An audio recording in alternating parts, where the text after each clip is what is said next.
তার মুখটাও আমাদের মনে আছে।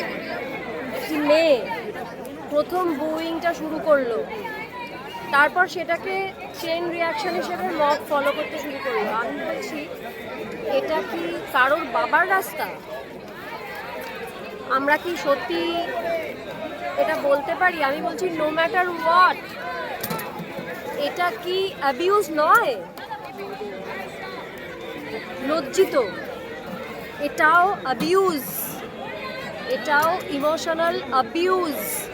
এইটুকু স্বীকার করার সৎ সাহস আমাদের থাকতে হবে। আমরা যেটা নিয়ে প্রতিবাদ করছি সেটাই আমরা করব, শেমফুল। এইটুকু সৎ সাহস থাকতে হবে আমাদের স্বীকার করার। হ্যাঁ, বিভিন্ন অজুহাত দেখিয়ে, বিভিন্ন কারণ দেখিয়ে, না না এটা তো এই জন্য, ওটা তো ওই জন্য, ওটা তো তাই জন্য, এইসব করে কোনো লাভ নেই।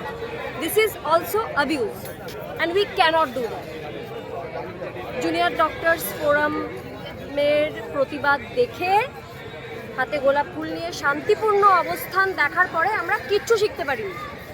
এবং সেটা খুব আনফর্চুনেট। মানে আমরা যেভাবে আন্দোলনটা করার চেষ্টা করছি, এই ধরনের ঘটনায় যেটা হয় যে আন্দোলনের যে ফোকাসটা সেটা শিফট হয়ে যায়। আজকে আমরা কেন আন্দোলন করছি? আমাদের কিছু গণতান্ত্রিক অধিকার আছে এবং আমরা মনে করছি সেগুলো আমরা পাচ্ছি না, যেমন নিরাপত্তা। তো ঋতুদিরও তো গণতান্ত্রিক অধিকার আছে। আমরা যে রাস্তার ওপর দাঁড়িয়ে আমি এই বাইকগুলো দিচ্ছি, সেটা যেরকম আমার ট্যাক্সের টাকা আছে, আপনার ট্যাক্সের টাকা আছে, ঋতুদির ট্যাক্সের টাকা আছে। ঋতুদি কলকাতার নাগরিক হিসেবে যে কোনো রাস্তায় দাঁড়িয়ে যে কোনো প্রতিবাদ জয়েন করতে পারেন। আপনার ঋতুদিকে ভাল লাগে না, হতেই পারে। ঋতুদি যা করেছে আপনার ভাল লাগেনি, হতেই পারে। আপনি ঋতুদির সাথে কথা বলবেন না যখন আসবে, আপনার কাছে দাঁড়িয়ে থাকলে হাসতে হবে না, কিন্তু আপনি অপমান করবেন কেন? গণতন্ত্র কি আমাদের অন্যকে অপমান করতে শেখায়? গণতন্ত্র আমাদের শেখায় যে যার যেটা রাইট সে সেটা নিয়ে থাকুক। এটা তো ঋতুদির রাইট। ঋতুদি যে কোনো রাস্তায় নেমে যে কোনো আমাদের প্রতিবাদ বা যে কোনো আমাদের না যে কোনো প্রতিবাদ জয়েন করতে পারে। ভালো লাগছে না, কথা বলবেন না, অসম্মান করবেন কেন?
আমাদের সেই সময়টা আমরা পেতে চলেছি। আপনাদের কাছে আমার অনুরোধ, যাতে সেই সময় দিন জানাটাকে ভাসিয়ে দেয়।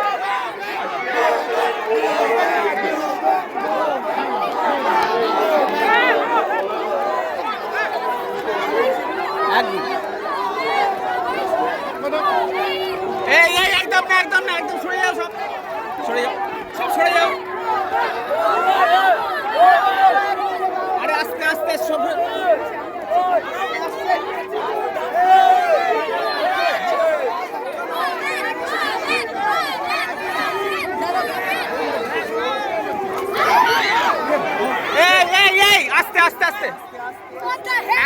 সব বসে পড়ো, সব বসে পড়ো, সব দিদি বসে পড়ো, দিদি বসে থাকো, দিদি বসে থাকো, দিদি বসে থাকো, দিদি দিদি বসে থাকো, ঋতু দিদি বসে থাকো, ঋতু দিদি বসে থাকো।